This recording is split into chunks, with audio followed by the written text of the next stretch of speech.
Alarnath temple रे प्रतिदिन खीरी भोग कहीं लगे लगे पछरे गोटे पुराणा भक्तिमय कहानी अच्छी। कह जाए जे गोटे छोट पुओ प्रतिदिन भगवान को भोग देवार दायित्व नहीं। दिने से भगवान को खीरी भोग दे कहला, प्रभु आपण खातु।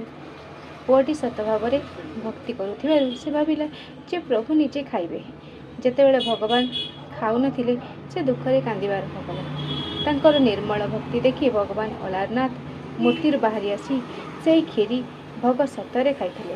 कह जाए जे सेतेबेले खीरी बहुत गरम थिला और भगवान को ओठ और छाती रे ताहार चिन्ह पड़गला।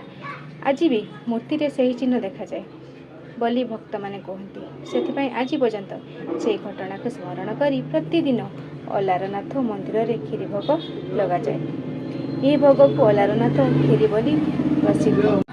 जगन्नाथ टेम्पल रो अन्नबासर समय रे भक्त माने जगन्नाथ दर्शन पाऊ नथिबारु बहुत लोक अलारनाथ मंदिर को जाई खीरी भोग ग्रहण करती। सार कथा अच्छी गोटे छोट पुअर निष्कलंक भक्ति और भगवान कृपा स्मृति रे अलारनाथ रे प्रतिदिन खीरी भोग लगी था। जय जगन्नाथ, जय अलारनाथ।